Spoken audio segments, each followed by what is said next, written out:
মই ডিগাৰু পঞ্চায়ত 4 নং ৱাৰ্ডৰ পৰা মই সদস্য হিচাপে প্ৰাৰ্থী প্ৰতিদ্বন্দ্বিতা আগবঢ়াইছোঁ। ৰাইজৰ পৰা সঁহাৰি কেনেধৰণৰ পাইছে? ৰাইজৰ পৰা সঁহাৰি ভালে পাইছোঁ। কি আহ্বান জনাব ৰাইজলৈ?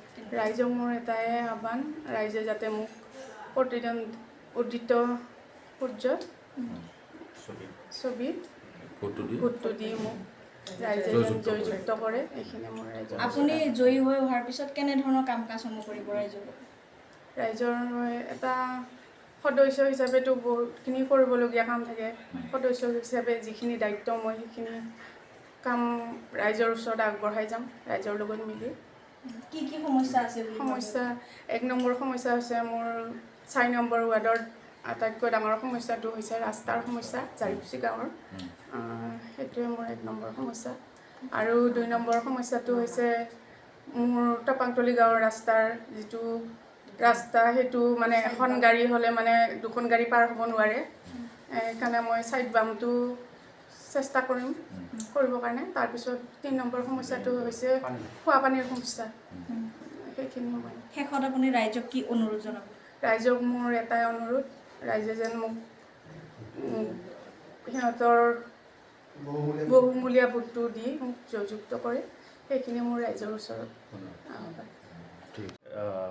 10 নং ডিগাৰু গ্ৰাম পঞ্চায়তৰ অন্তৰ্গত ডিগাৰু মণ্ডল কংগ্ৰেছৰ এক্টিং প্ৰেছিডেণ্ট হয়, কাৰ্যকৰী সভাপতি। গতিকে 10 নং আমাৰ গাঁও পঞ্চায়তৰ এইবাৰৰ আগন্তুক নিৰ্বাচনৰ 4 নং ৱাৰ্ডৰ পৰা আমি সকলো ৰাইজে সন্মিলিতভাৱে শ্ৰী নমিতা বড়োক আমি ইয়াতে প্ৰতিদ্বন্দ্বিতা কৰিবলৈ আগবঢ়াই দিছোঁ।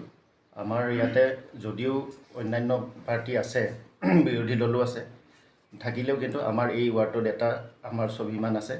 অতীজৰে পৰা এইটো ৱাৰ্ডত কংগ্ৰেছৰ আমাৰ সম্পূৰ্ণ হল আছে, আৰু কংগ্ৰেছৰ আজিলৈকে 4টা বাৰ হৈছে এতিয়ালৈকে।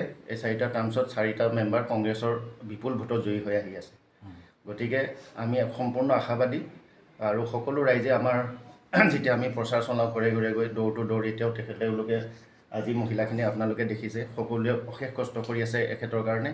সম্পূৰ্ণ সমৰ্থন আছে। তেখেত যে আগন্তুক এই পঞ্চায়ত নিৰ্বাচনৰ 7 তাৰিখে হ'ব লগা, এইটো 4 নং ৱাৰ্ডৰ পৰা বিপুল ভোটত তেখেতে জয়ী হৈ আহিব, সম্পূৰ্ণ আমি আশাবাদী। আৰু ইয়াতে আজি পঞ্চায়ত নিৰ্বাচনেই নহয়, আগতেও যিবোৰ লোকসভা বা বিধানসভা ইলেকশ্যন হৈ গৈছে, সেইবোৰতো সকলোৱে যে MLA মিনিষ্টাৰ সকলো জিকি আহিছে ইয়াৰ পৰাই। গতিকে সেই হিচাপৰ পৰা আমি সম্পূৰ্ণ আশাবাদী। কিন্তু আমাৰ কিছুমান সমস্যা আছে, সেই সমস্যাবিলাক হৈ আহিছে যদিও সম্পূৰ্ণ হোৱা নাই এতিয়ালৈকে।